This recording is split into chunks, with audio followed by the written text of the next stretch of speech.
Gloire à Dieu. Amen.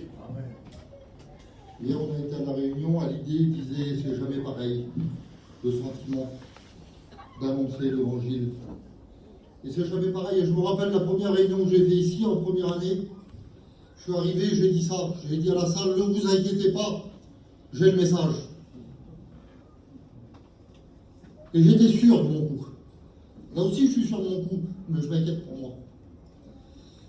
Je vais vous lire un texte dans la parole de Dieu qui n'est pas dans le message, mais ceux qui m'écoutent prêcher un peu, je le lis tout le temps en ce moment. Et je vais vous le dire à vous. Amen. Il se trouve dans l'évangile de Luc, chapitre 19, verset 41.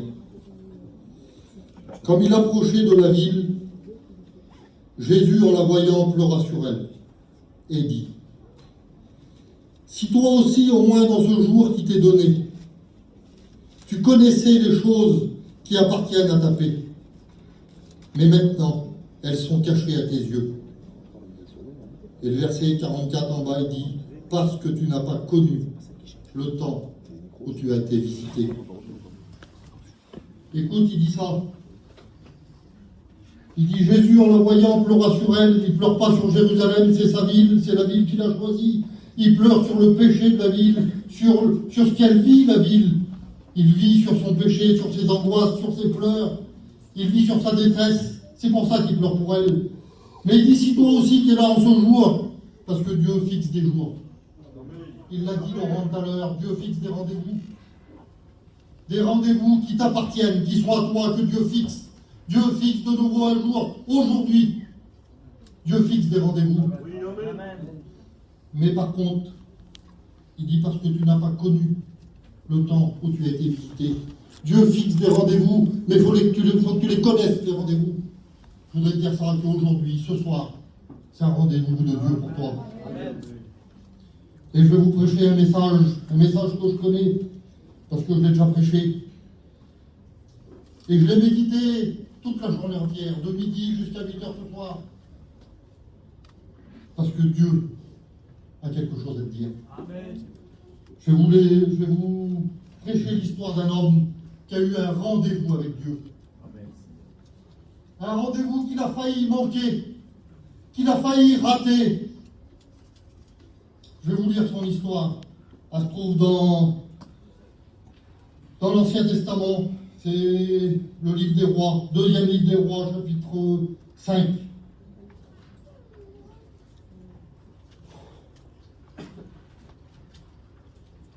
Tu peux pas pour moi l'idée.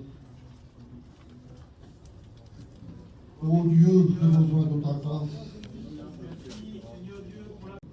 La Bible, elle dit ça, elle dit que ces choses lui sont arrivées pour nous servir d'exemple. Et elles ont été écrites pour notre instruction. C'est ce qui est arrivé à cet homme, ça nous sert d'exemple. Et ce que je vous prêche, c'est pour vous instruire des erreurs que vous ne devez pas faire et ce que vous devez faire. Que Dieu soit béni, on lit son histoire. Naaman, chef de l'armée du roi de Syrie, avait toute la faveur de son maître et avait une grande considération, car c'était par lui que l'Éternel avait délivré les Syriens. Mais cet homme fort et vaillant était lépreux. Or, les Syriens étaient sortis par troupes et ils avaient amené captif une petite fille du pays d'Israël qui était au service de la femme de Naaman. Et elle dit à sa maîtresse: oh, a dit, si mon Seigneur était auprès du prophète qui est en Samarie, le prophète le guérirait de sa lèpre. Naaman alla dire à son maître: la jeune fille du pays d'Israël a parlé de telle et telle manière. Et le roi de Syrie dit: va, rends-toi à Samarie, et j'enverrai une lettre pour toi. Naaman partit, prenant avec lui 10 talents d'argent, 6000 cycles d'or et 10 vêtements de rechange. Et au verset 9, il dit ça: Naaman vint avec ses chevaux, son char, et il s'arrêta à la porte de la maison d'Élisée. Élisée lui dit par un messager: va, Naaman, lave-toi 7 fois dans le Jourdain, ta chair redeviendra saine et tu seras pur. Naaman fut très irrité, et il s'en alla disant: Voici, je me disais, il sortira vers moi, il se présentera lui-même, il invoquera le nom de l'Éternel, son Dieu. Il agitera la main sur la place, il guérira le lépreux. Les fleuves de Damas, l'Albama, le Parpar, ne valent-ils pas mieux que toutes les eaux d'Israël? Ne pourrais-je pas m'y laver et devenir pur? Et il s'en retourna et partirent en fureur. Mais ses serviteurs s'approchèrent de lui pour lui parler et lui dire: Mon père, si le prophète t'avait demandé quelque chose de difficile, ne l'aurais pas tu fait? Combien plus tu dois faire ce qu'il t'a dit? Lave-toi et tu seras pur. Il descendit alors, se plongea 7 fois dans le Jourdain, selon la parole de Dieu. Selon la parole de Dieu. Il descendit alors et se plongea 7 fois dans le Jourdain, selon la parole de l'homme de Dieu. Et sa chair redevint comme la chair d'un jeune enfant, et il fut pur. Amen. Amen. Je voudrais vous parler de cet homme. Je voudrais vous parler de cette maison. Naaman, ça veut dire agréable, doux, plein de bonté. Voilà qui il était, cet homme-là. Il était agréable, doux, plein de bonté. C'était le chef de l'armée de Syrie. Il avait les faveurs du roi. Il était estimé du roi. Il était considéré, respecté, honoré, aimé, envié. Il avait un foyer, il avait une maison, il avait des terres. Il avait des hommes sous ses ordres, des chevaux, des chars. Et en plus de ça, il avait de l'or, de l'argent. Et il était fort et vaillant. Il avait tout ce qu'un homme pouvait désirer. Tout. Mais voilà, la parole de Dieu, elle dit que cet homme qui était fort et vaillant, qui possédait tout ce qu'il voulait, elle dit, mais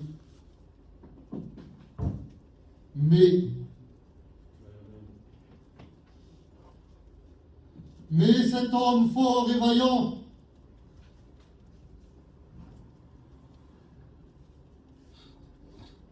quand il était seul dans sa maison, seul avec lui-même,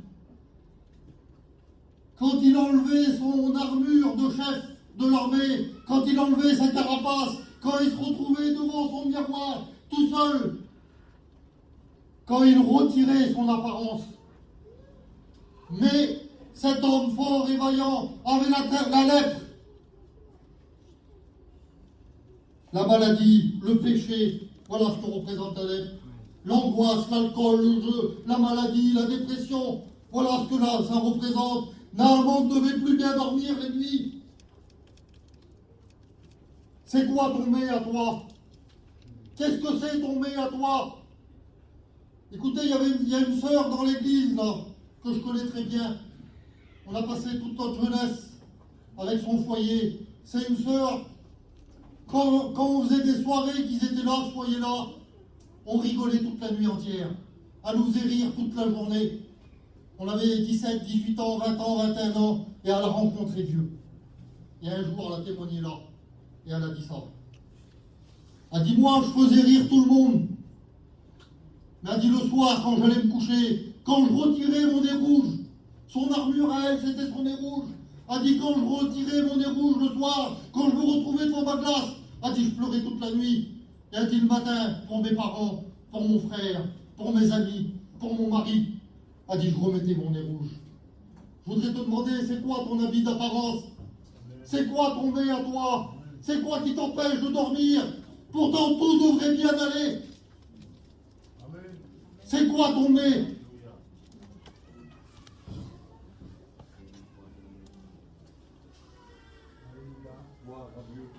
Qu'est-ce que ton nez à toi? Moi, je vous dis la vérité, je n'aime pas témoigner, je n'aime pas prêcher avec mon témoignage. Mais j'étais un peu un Naaman quand j'étais jeune. J'avais tout pour réussir, tout allait bien. Et le diable nous a envoyé un nez dans le cœur. Et pendant longtemps, j'ai fait l'apparence de l'homme qui avait une bonne vie, qui rigolait, qui sortait, qui avait plein de copains. Mais c'était pas vrai. Le soir, je pleurais. Le matin, je pleurais. Et quand je buvais, j'étais angoissé. C'était ça, mon mets à moi. C'est quoi ton mets à toi? Ton mets, ça peut être l'angoisse, la dépression, l'alcool. Quand tu rentres, que tu dors pas, que tu t'angoisses. Ton mets à toi, ça peut être les pleurs, la tristesse, la solitude. Qu'est-ce que ton mets? Puis dans le foyer à Naaman, ça ne devait pas très bien aller. Parce que Naaman, il avait ramené une petite fille. Pendant ces guerres, il avait ramené une petite esclave du pays d'Israël, une petite chrétienne qui était dans sa maison. Et elle était au courant de ce qui se passait. Et puis Naaman, il n'a pas été lui dire, il se passe ça. Hein. Il n'a pas été dire à la petite esclave, j'ai la lèpre. Non, non, elle l'avait vu. Parce que dans le foyer, ça ne marchait plus. Elle avait entendu les cris, elle avait entendu les pleurs, elle avait vu ce qui se passait. Et elle a dit à la femme de Naaman, a dit, si mon Seigneur était auprès du prophète qui est en Samarie, le prophète le guérirait de sa lèpre.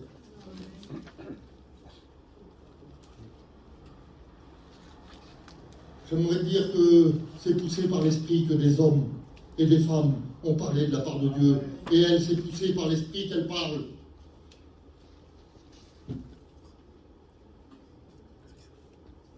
Si je pourrais être cette petite fille ce soir. Si je pourrais être cette petite fille qui pourrait te dire, il y a une solution pour toi. Il y a une solution pour ta vie. Il y a une solution pour tes problèmes, il y a une solution pour ta maladie, il y a une solution pour ton angoisse. Tu n'as pas besoin d'aller en Samarie. Elle est là tout près de toi, elle s'appelle Jésus. Je voudrais être cette petite fille qui te dit, il y a une solution pour toi ici. Tu n'es pas obligé d'être malheureux. Tu n'es pas obligé d'être malheureuse. Tu n'es pas obligé d'avoir des liens. Tu n'es pas obligé de te saouler. Tu n'es pas obligé de te droguer. Il y a une solution ici, 2 ou 3 réunis au milieu, en mon nom, je suis au milieu de vous, la solution, elle est au milieu de toi, elle s'appelle Jésus. Amen.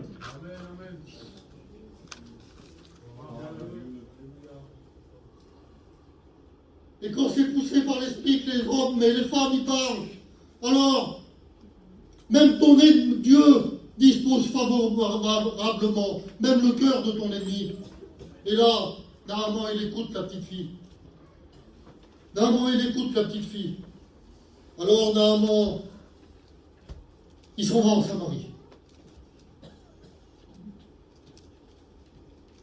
Il va en Samarie, il prend avec lui ses chars, ses hommes.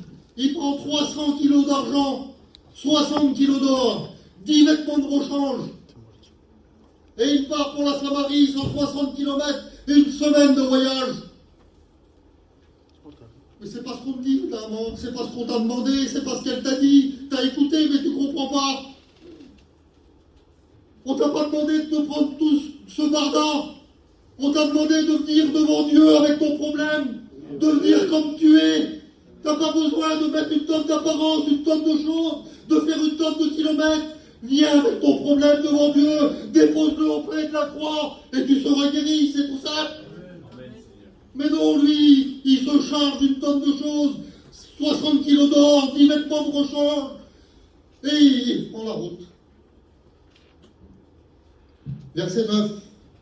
Naaman vint avec ses chevaux, son char, et il s'arrêta à la porte de la maison du prophète, à la porte de la maison d'Élisée. Et voilà Naaman qui se retrouve au rendez-vous de Dieu. Naaman se retrouve où Dieu lui a donné rendez-vous à la porte du prophète Élisée. Naaman, il est à la porte de sa guérison, sa vie elle peut basculer là. Là, il peut prendre, c'est la décision de sa vie. Qu'est-ce que je fais? Je repars chez moi? Ou alors j'appelle le prophète? Qu'est-ce que tu vas faire ce soir? Tu es à la porte de ta vie. Tu peux être à la porte du changement de ta vie. La décision que tu peux prendre ce soir, comme il a fait lui, qu'il a décidé d'aller un peu plus loin, elle peut changer ta vie. Elle peut te faire passer des ténèbres à la lumière, de la vie à la mort. De perdu à sauver, de malade à guérir. D'un homme lié à un homme délivré. D'un homme pécheur à un serviteur. Voilà ce que peut faire la décision que tu peux prendre. Alors Naaman, il est là. Qu'est-ce que tu vas faire? Alors il dit, je suis là. Prophète Élisée, je suis là. Élisée va lui répondre ça.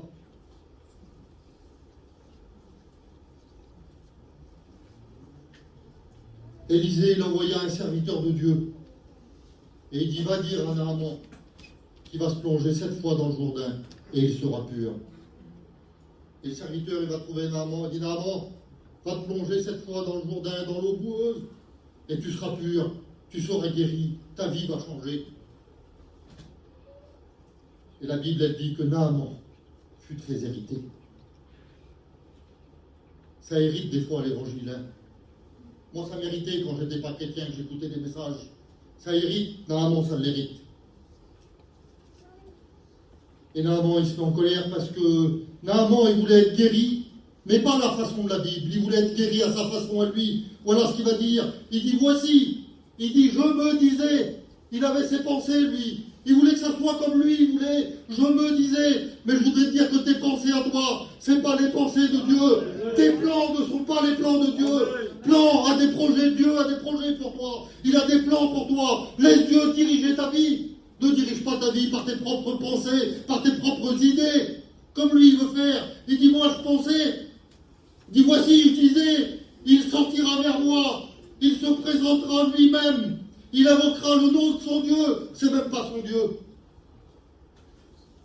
Il agitera sa main sur la place publique devant tout le monde et il guérira le lépreux. Naaman voulait être guéri. Il voulait la guérison, mais pas du Dieu d'Élysée. Il voulait avoir la bénédiction. Il voulait avoir tous les bienfaits de l'évangile sans avoir le Dieu de l'évangile. Ça ne marche pas. Il voulait un évangile pour lui, un évangile à sa façon, qui fasse beaucoup de bruit. Il voulait qu'il y ait beaucoup de monde, qui voie que Naaman est au milieu de la place, que Élisée y appose les mains et qu'il soit guéri. Il voulait ça, lui. Mais ça ne marche pas. Tu ne peux pas mettre un évangile à ta façon. Tu ne peux pas mettre un évangile comme toi tu veux à ta façon. Il faut que tu fasses, toi, à la façon de l'évangile. Amen.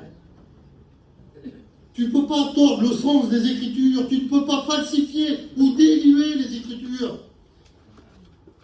Si tu veux être guéri, il faut accepter et mettre en pratique la parole de Dieu. Amen. Et ça, c'est dur pour Naaman. Très dur pour Naaman, pour un homme orgueilleux. C'est très dur d'accepter et de mettre en pratique. Alors Naaman, il est là, il est devant la porte. Et puis Élisée, il continue. Il faut que tu vas. Tu peux faire ce que tu veux. Tu peux essayer de la diluer, l'évangile. Tu peux essayer de la falsifier. Tu peux essayer de faire comme tu veux. Mais le message ne changera pas. Naaman, il faut que tu lui obéisses et que tu t'humilies. Il faut que tu ailles dans le Jourdain cette fois. Tu n'as pas de solution. Et puis Naaman, ça c'est pas écrit, c'est moi qui le prêche, c'est moi qui le spiritualise. Et Naaman, il continue à discuter avec Élisée. Mais Élisée, tu sais pas qui je suis, tu dois te tromper, Élisée. Moi je suis agréable, mon nom il veut dire ça, je suis plein de bonté, je suis gentil. Je suis Naaman, je suis le chef de l'armée de Syrie. Je suis fort, je suis vaillant. Je suis. Élisée répond, arrête Naaman, tu fais pleurer Dieu. Arrête Naaman, l'orgueil fait pleurer Dieu. Tu ne pourras pas être guéri. Arrête Naaman. Dieu résiste aux orgueilleux. Amen. Dieu te résiste parce que toujours je suis. Dieu résiste à l'orgueilleux, mais il fait grâce aux humbles. Amen. Et Dieu voudrait faire grâce. Naaman, je t'en supplie, Naaman, au nom de Jésus, Naaman, obéis, Naaman, et humilie-toi, tu seras guéri. L'Éternel désire te faire grâce. Humiliez-vous devant le Seigneur, et c'est lui qui vous élèvera. Mais Naaman, ça ne convient pas, il ne veut pas. Alors il continue à discuter. On discute beaucoup, hein. On discute beaucoup sur tout et sur rien, sur le pourquoi, sur le comment, sur pourquoi le serviteur là. On discute beaucoup, et bien il discute lui. Et il continue à discuter, mais il dit, prophète, je ne suis pas venu les mains vides, hein. Parce que là, prophète, tu as peut-être peur de moi, j'ai mon armure. J'ai mon armure, j'ai mon casque, j'ai mon épée. Je suis en chef de l'armée, je te fais peut-être peur. Mais je suis venu avec 10 vêtements de rechange. Je peux me changer si tu veux. Je peux mettre le manteau de Bartimée, tiens. Le manteau du petit Zinda. Pauvrette, ils disent les Catalans. Du petit, je sais pas. Je peux mettre ce manteau-là si tu veux. Ou je peux mettre le manteau de celui qui met la main à la poche. Le manteau de Chinard, d'Archange. Je dis, je peux mettre ça si tu veux. Le manteau de celui qui est bien. Il y en a tellement des manteaux, j'en ai écrit. Je peux mettre le... Il y en a un que j'aime bien, c'est le manteau du... Je peux mettre le manteau du chrétien. Tiens. Je suis tous les jours à la réunion, le mardi, le jeudi, le dimanche, je suis toujours pas engagé, mais je suis toujours... Quand il y a des serviteurs qui vont à droite, j'y vais. Quand ils vont à gauche, j'y vais. Quand ils disent bleu, je dis bleu. Je mets ce manteau-là. T'as l'apparence de la piété, mais t'en redis tout ce qui fait la force. La force de la piété, c'est l'obéissance et l'humilité. Tu pourras mettre le manteau que tu veux, le manteau de l'homme gentil, le manteau de l'homme qui donne, le manteau de l'homme qui dépanne. Tu peux mettre le manteau, le nez rouge de la femme que je te disais. Le manteau de celui qui fait rigoler, le manteau du bragueur, le manteau de joueur de pétanque, le manteau que tu veux, tu peux mettre. Dieu ne regarde pas l'apparence, Dieu il regarde à ton cœur, et Dieu t'a vu. Amen. Et il a vu ton problème, il a vu tes difficultés, il a vu tes peines. Dieu te voit, tu peux te cacher où tu veux, derrière n'importe quel manteau, n'importe quel habit tu peux mettre. Dieu te voit. C'est pas la peine de jouer une apparence devant Dieu. Dieu veut que tu viennes devant lui, Amen, comme tu es, avec ton problème, ton souci, tes difficultés, avec ton péché. Amen. Viens lui comme tu es. Que son nom soit béni et glorifié. Dieu ne regarde pas l'apparence, Dieu regarde au cœur. Et il continue, on va en parler. L'orgueil, ça n'a pas marché. L'apparence n'a pas marché. Alors il va y dire ça. Il va y dire, Élisée, viens voir. Il dit, regarde, je suis venu avec mes chevaux. Je suis venu avec mes chars. Je suis venu avec 300 kilos d'argent. Je suis venu avec 60 kilos d'or. Je pourrais tout te donner.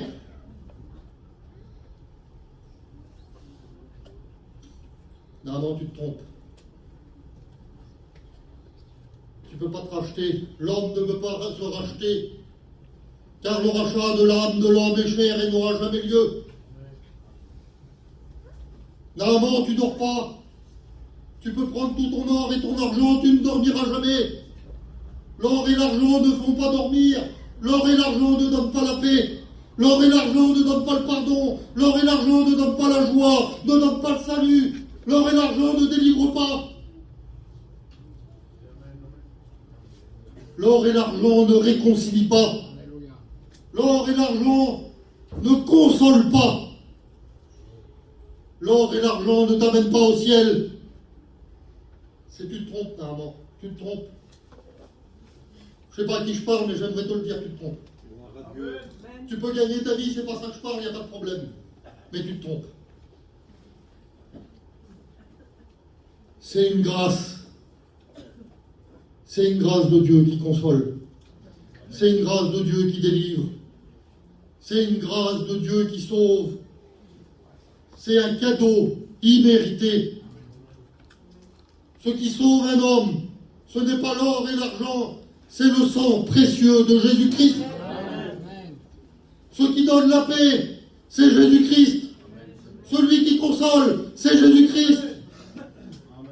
Celui qui réconcilie les familles, c'est Jésus-Christ. Celui qui délivre de tout lien. Je ne vais pas tous les citer, vous les connaissez. Drogue, alcool, jeu, tout ce que tu veux. C'est Jésus-Christ. Il y a un verset que j'adore, c'est ça. Il dit, je te délivre aujourd'hui. Là, tout de suite, à la seconde, je te délivre aujourd'hui de tous les liens que tu as aux mains. Il dit, si tu viens avec moi, j'aurai soin de toi. C'est Jésus-Christ. Il n'y en a pas d'autre. Il n'y a pas d'autre nom qui nous a été donné dans le ciel et sur la terre pour les hommes, pour être sauvés, que celui de Jésus-Christ. Il n'y a que ça, Naaman. Tu te trompes. Alors Naaman, il part. Il est en colère. Il dit, les fleuves de Damas, l'Albama, le Parpa, ne va-t-il pas mieux que tous les eaux d'Israël? Et il partit en fureur. Mais ses serviteurs s'approchèrent de lui. Naaman, il a beaucoup de défauts. Il joue de l'apparence, il est orgueilleux, il a beaucoup de défauts. Mais par contre, il a un défaut qu'il n'a pas. Il écoute. C'est incroyable pour un homme comme ça. Il écoute les gens qu'il aime. La petite fille, elle l'aime, Naaman, parce qu'elle l'appelle mon Seigneur, elle l'aime. Les serviteurs, ils l'aiment, ils l'appellent mon Père. Ces gens-là, ils les écoutent, Naaman. Il écoute une petite fille, elle doit être autre comme ça. Et là, c'est un esclave, c'est un serviteur. Il l'écoute. Je voudrais te dire ça. Et je mens pas. On vous aime. Amen. Nous, les serviteurs de Dieu, les étudiants, on vous aime. Je ne vous connais pas, il y a des gens que je n'ai jamais vus. Je vous aime de tout mon cœur. Si vous sauriez comment mon cœur, il voudrait que vous soyez sauvés. Si vous sauriez comment mon âme, elle voudrait que vous soyez délivrés. Et voilà ce qu'il va lui dire, son serviteur. Il va dire, mon père, si le prophète t'aurait demandé quelque chose de difficile, il dit si t'aurais demandé de faire la guerre contre toute l'Israël, tu ne l'aurais pas fait. S'il t'aurait demandé de tuer 100 hommes, tu ne l'aurais pas fait. S'il t'aurait demandé de faire des milliards de kilomètres, tu ne l'aurais pas fait. S'il aurait demandé de donner tous tes biens, tu ne l'aurais pas fait pour être guéri.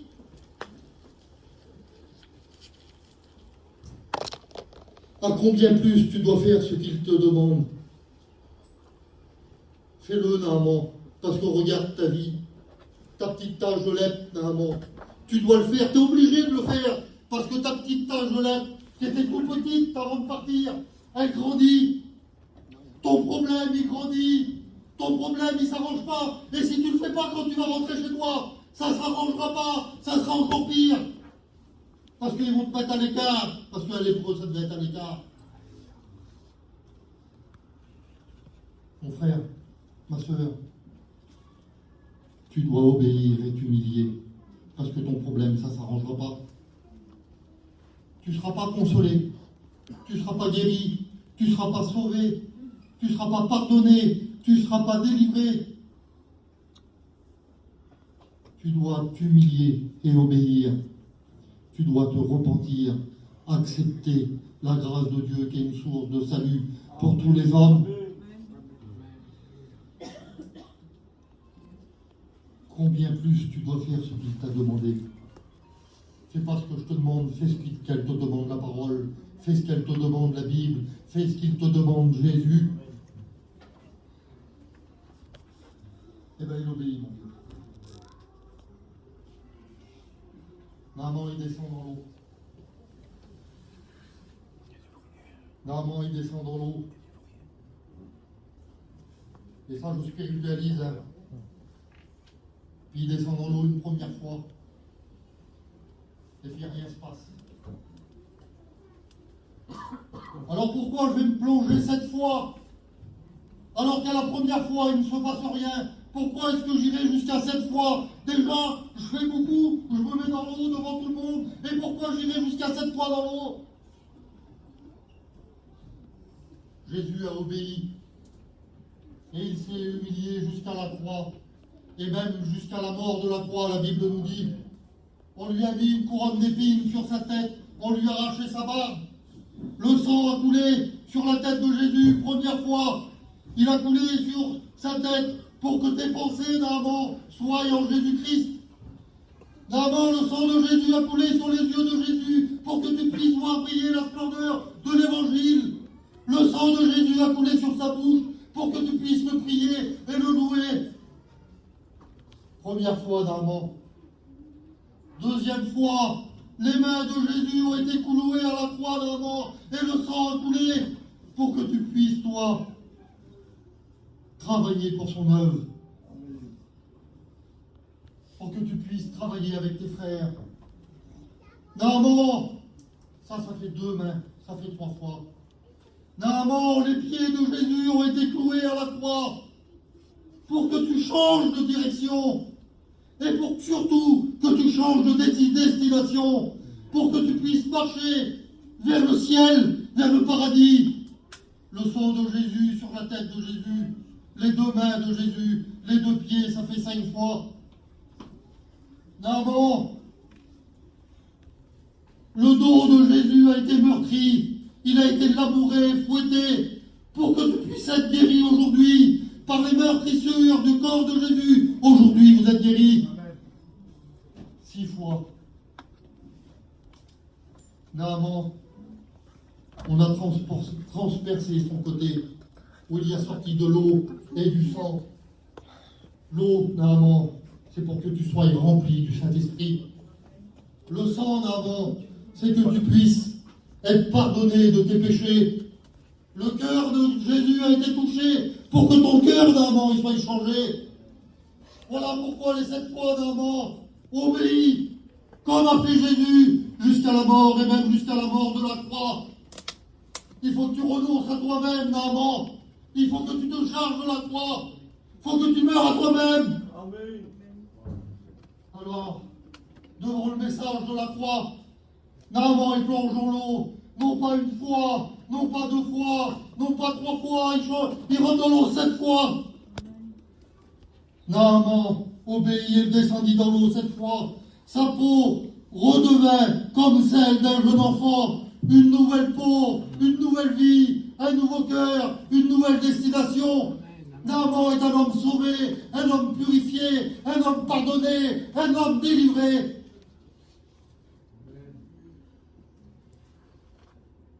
Et quelques versets plus loin, il va dire ça. Celui qui disait au prophète, il dira à son Dieu. Quelques versets plus loin, il va dire ça. Je reconnais qu'il y a un seul Dieu, et c'est le Dieu des Hébreux. Il s'appelle Jésus.